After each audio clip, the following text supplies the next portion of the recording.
నర్సిరెడ్డి గారు. అధ్యక్ష, అవకాశం కల్పించినందుకు ధన్యవాదములు. గంధమల్ల ప్రాజెక్టుకు కొండపోచమ్మ నుంచి నీళ్ళు రావాలి. కొండపోచమ్మ నుంచి గంధమల్లకు కాలువలు ఏమైనా తవ్వబడ్డాయా, అదొకటి స్పష్టపరచాలని. తర్వాత నాకు తెలిసిన సమాచారంలో గౌరవ మంత్రి గారు ఇప్పుడు సమాధానం ఇచ్చేటప్పుడు 4.28 టీఎంసీలకే అగ్రిమెంట్ అయింది, ఆ ప్రకారమే నిర్మాణం చేస్తున్నారని చెప్పి కూడా వారు ప్రస్తావించినట్టు నేను విన్నాను.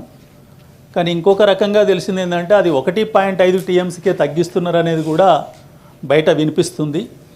ఏది వాస్తవం? అంటే 4.28తోనే నిర్మాణం పూర్తి చేస్తున్నారా, లేకపోతే ఇంకా తగ్గించే అవకాశం ఉందా? ఈ రెండో అంశాన్ని కూడా స్పష్టం చేయాలని.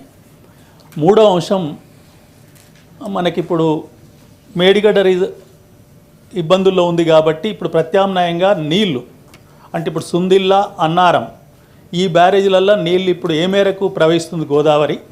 సుందిల్ల నుంచి ఎల్లంపల్లికి ఇప్పుడు ఏమైనా లిఫ్ట్ చేసే అవకాశం ఉందా? ఆ రకంగా మిడ్మానేర్ కానీ, రంగనాయక సాగర్ కానీ, మల్లన్న సాగరు, ఆ తర్వాత కొండపోచమ్మ సాగరు, ఆ తర్వాత గంధమల్లకు వస్తాయి. వాస్తవంగా నేను ఈ ప్రాజెక్టు గురించి విన్నప్పుడు గంధమల్ల ప్రాజెక్టు 9 టీఎంసీ చిల్లర ఉన్నప్పుడు దీని ద్వారా మూసీ ఆయకట్టుకు కూడా స్థిరీకరణ జరుగుతుందని చెప్పి ఆ రోజుల్లో పత్రికా ప్రకటనలు కానీ తర్వాత వివిధ సందర్భాల్లో ప్రభుత్వం ప్రకటించడానికి కానీ విన్నాను.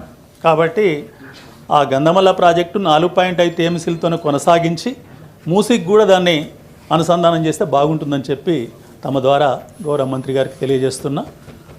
మంత్రి గారు, చైర్మన్ గారికి, సభ్యులకు కూడా మీరు ఇచ్చిన సూచనలు, సలహాలు గవర్నమెంట్ పాజిటివ్గా, కన్స్ట్రక్టివ్గా స్వీకరిస్తూ గంధమల్ల రిజర్వాయర్పై ఇప్పటి వరకు ₹1 వరకు కూడా జరగని విషయం అందరికీ తెలిసింది. గతంలో అక్కడ ల్యాండ్ అక్విజిషన్కి చాలా రెసిస్టెన్స్ ఉండి పనులు పూర్తిగా అసలు మొదలనే పెట్టలేదు. అయితే తప్పనిసరిగా ఈ సభ ద్వారా తెలంగాణ ప్రజానీకానికి ఏం తెలియస్తుంటే ఆ ల్యాండ్ అక్విజిషన్ విషయంలో కొంత స్టడీ చేస్తున్నాము. తప్పనిసరిగా ల్యాండ్ అక్విజిషన్లో ఆ విలేజర్స్ కోఆపరేట్ చేస్తే మేము పనులు ఇమ్మీడియట్గా మొదలు పెడతాం. అట్ ద మినిమం 1.5 టీఎంసీ రిజర్వాయర్కి అయితే ఇమ్మీడియట్గా పనులు మొదలుపెట్టడానికి ప్రభుత్వం సిద్ధంగా ఉంది. అయితే 4.28 టీఎంసీ కెపాసిటీతో మొదలు పెట్టాలన్నా గంధమల్ల విలేజ్ మునిగిపోతుంది కాబట్టి వాళ్ళు చాలా సీరియస్గా, చాలా అగ్రెసివ్గా అపోజ్ చేస్తున్నారు.